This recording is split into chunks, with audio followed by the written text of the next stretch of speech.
ഇന്ന് നമ്മുടെ ചോദിച്ചിരിക്കുന്ന അമ്പലത്തിൽ ഗണപതി ഹോമമാണ് കേട്ടോ. അപ്പം ഞാനും അച്ഛനും അമ്മയും അജുവും കൂടിയിട്ട് അമ്പലത്തിലേക്ക് പോയിട്ടുണ്ടായിരുന്നു. അച്ഛൻ ആദ്യം പോയി. അപ്പം ഞങ്ങളുടെ കയ്യിലുള്ള കൊടയും പേഴ്സൊക്കെ കൊടുത്തിട്ട് അച്ഛന് കൊടുത്തു. അത് കഴിഞ്ഞിട്ട് ഞങ്ങൾ അമ്പലത്തിലേക്ക് കയറിയിട്ട് അമ്പലത്തിലേക്ക് കയറിയപ്പോൾ എല്ലാവിടെയും വരികളാണ്.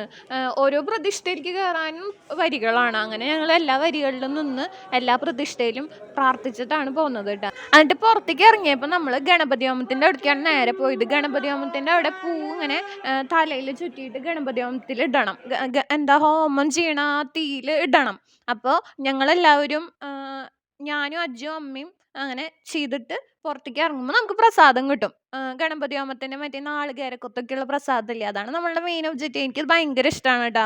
പക്ഷെ ഇവര് ഇപ്പം തന്നത് ഭയങ്കര കട്ടിയുള്ളതുപോലെ തോന്നി. എന്തോ വലിയ ടേസ്റ്റ് ഉണ്ടായിരുന്നില്ല. അത് കഴിഞ്ഞിട്ട് ഞങ്ങൾ ആനയൂട്ടിൻ്റെ അവിടേക്ക് പോയിട്ടാ. ആനയ്ക്കാണെന്ന് വെച്ചാൽ ഈ ആനയ്ക്ക് വയ്യായിണ്ട്.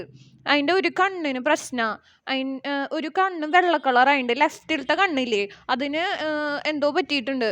ഇങ്ങനെ വീർത്തിട്ട് മറ്റേതാണെന്ന് വെച്ചാൽ മറ്റപ്പുറത്തെ കണ്ണ് ഉള്ളിക്ക് ഇങ്ങനെ പോയിട്ടാണെങ്കിൽ ഈ കണ്ണ് ഇങ്ങനെ വീർത്തിട്ട് വെള്ള കളറായിട്ട് ശ്രദ്ധിച്ച് നോക്കി കഴിഞ്ഞാൽ കാണാൻ പറ്റും. പിന്നെ ഇത് ഇതിന് കൊടുക്കണതൊന്നും മര്യാദയ്ക്ക് തിന്നണില്ല. കുറേയൊക്കെ പുറത്താ, ഫുൾ അടിയിൽ ഇങ്ങനെ കിടന്നുകൊണ്ടിരിക്കുക കേട്ടോ.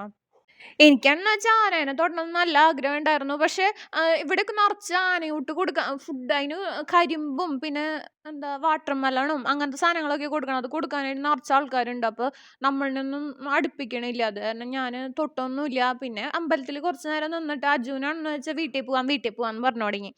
അപ്പോൾ ആ ശരി എന്ന് പറഞ്ഞിട്ട് ഞങ്ങളെല്ലാവരും കൂടിയിട്ട് വീട്ടിലേക്ക് തിരിച്ചു പോന്നു.